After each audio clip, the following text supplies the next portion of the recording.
Morning, Shay. Hi, everyone out there. Thanks for joining in and listening today. My name is Katie Hearn, and I'm the editorial director at Annick Press.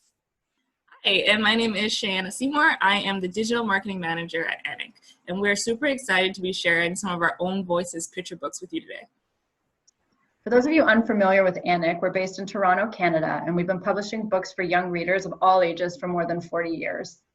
In fact, one of our first and best known books, The Paper Bag Princess, really flipped conventions about what it meant, what a traditional fit narrative for a fairy tale meant.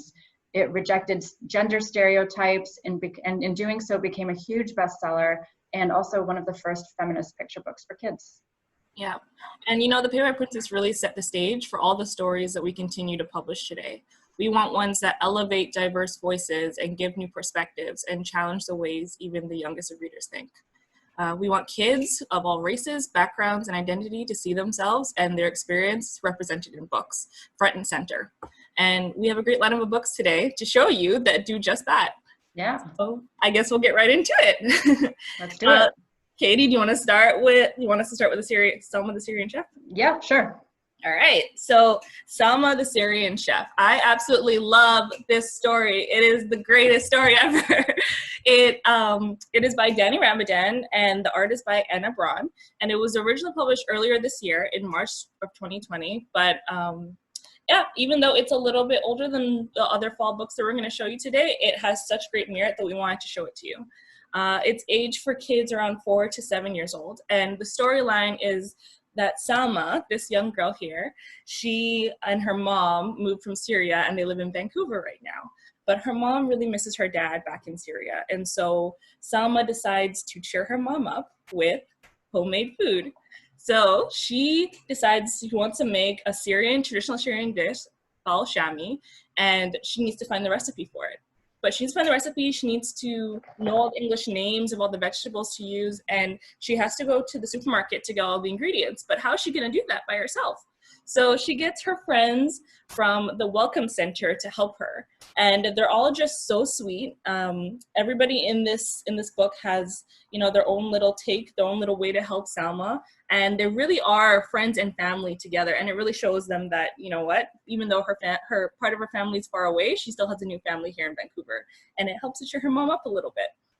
So yeah, Salma the Syrian chef. It's beautiful, as Katie was showing you the inside. And Braun, she really did some research when making the art. And Danny Ramadan, he is brilliant. He is originally from Syria. Now he lives in Vancouver as well. And he is an activist and a public speaker. And this story is really close to his heart, and now it's really close to ours. So yeah, this is Salma. It has 4-starred reviews from Kirkus, Quill Inquirer, Booklist, SLJ, and you can find the full shami recipe on our website if you go on there, if you want to know how to make the dish. So this is Salma the Syrian chef. Yeah, just jumping into to add about Anna, the illustrator, the really thoughtful touches she did. Shay alluded to this, but you'll see the borders around the book cover and throughout the book too. Those are meant to reflect traditional Syrian patterns. So Anna really, as Shay said, did her research to put some really nice, thoughtful touches into this book. And now it's my turn, right? Yeah, what do you got for me? Okay, we're doing My Day with Gong Gong next. So this one is just published. Way before it published, it quickly became an in-house favorite. And even though it's only just out in the world, it's already getting rave reviews from Bookstagrammers. It's got a couple starred reviews from PW and Kirkus already. And it's a really lovely multi-generational story about little May, who you can see on the front here. I love May, who much to her dismay has to spend the day with her Gong Gong. And she is quite grumpy about this. She thinks she's going to be bored. She doesn't think they're going to understand each other because she doesn't speak very much Cantonese. And how are they going to spend a whole day together? But as it turns out, the day's full of surprises. So they head off together, and she's showing you some of the great spreads in here throughout Gong Gong's neighborhood.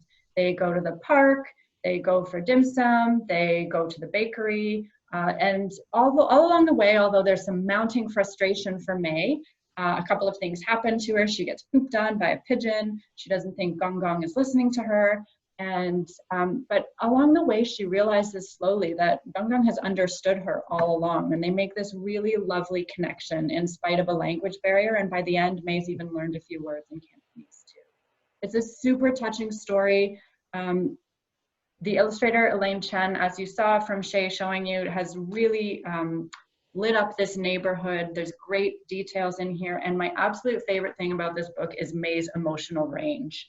So any kid is going to recognize all of the moods that May goes through throughout the day, as she's frustrated and bored and then happy and then ecstatic. And and Elaine has showed that so in such a fun way throughout here.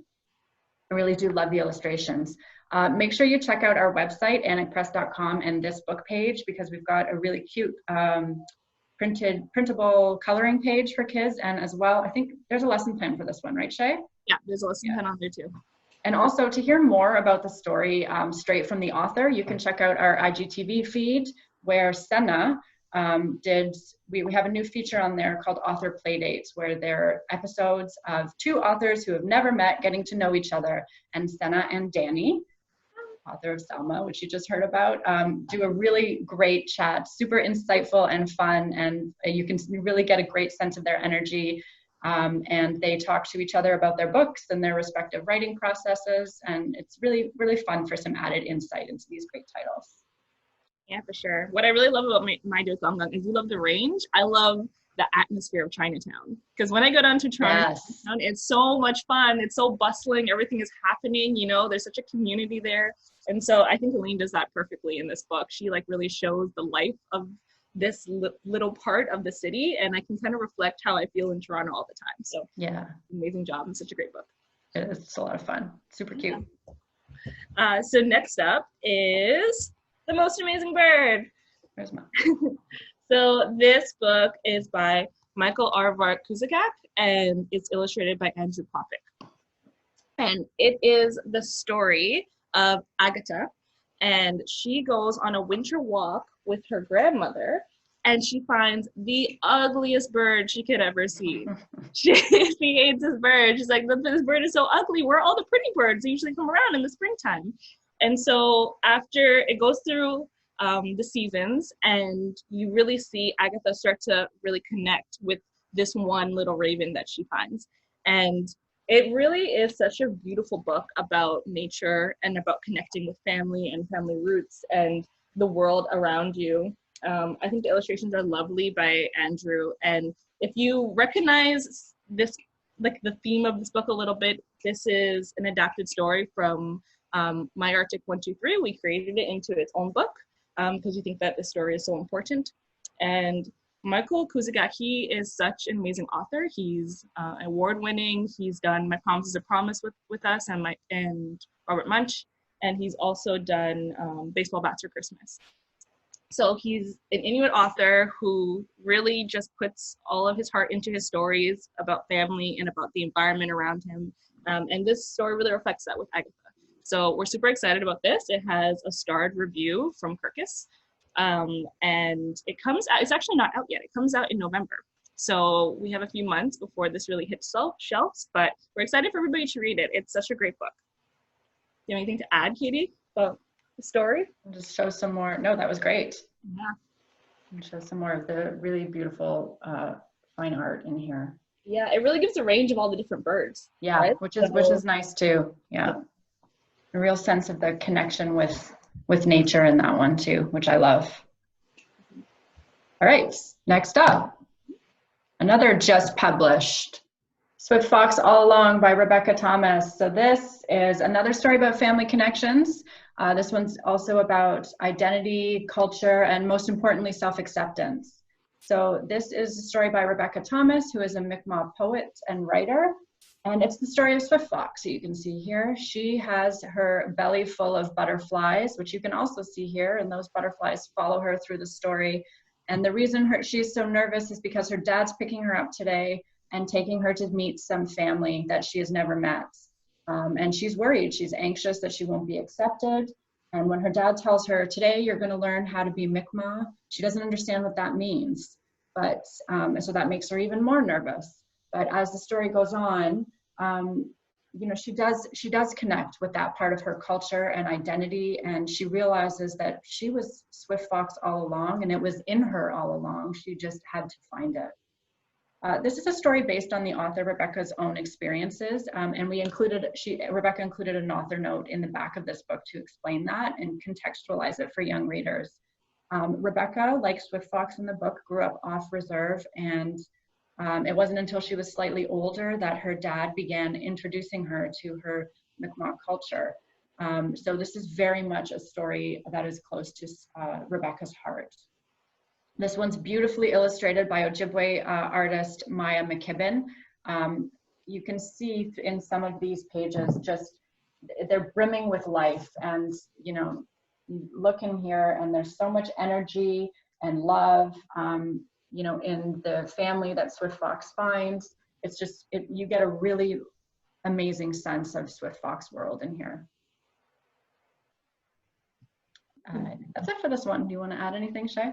Oh, just that October is Mi'kmaq Heritage Month. So oh, it's yes, a great right, time I forgot. and read this book. Yeah. Oh, and before we move on, Katie, I also wanted to mention, I forgot that with The Most Amazing Bird, if you go on our website, you can find a bird identification sheet, so activity sheets to go along with the book. Right, bird identification sheet also has creating your own bird, so it's great for kids, you know, recognizing birds and nature and wanting to make their own. That's a great idea. I didn't know that was on there. Right. We want to thank everybody for watching. Yeah, thank you. We absolutely love these titles. We think that they're so important, and we love the creators, and we think that everyone should be able to read them. You know, if it's something that resonates with you, then you should pick it up. So we'll leave it there. If you want to know more about any of these books, you can go to our website, annickpress.com, and you can follow us on social media. We're Annick Press at Twitter, Annick Press on Facebook, and Annick_press on Instagram. So if you want any of those, you'll see more about the books. You'll see some interesting author talks and author play dates with different authors, and just videos and pictures and stuff of things that we love talking about, which is our books. So we'll leave it there, but we hope you guys have a great day, and thank you for watching. Thank you. Bye. Bye, Shay.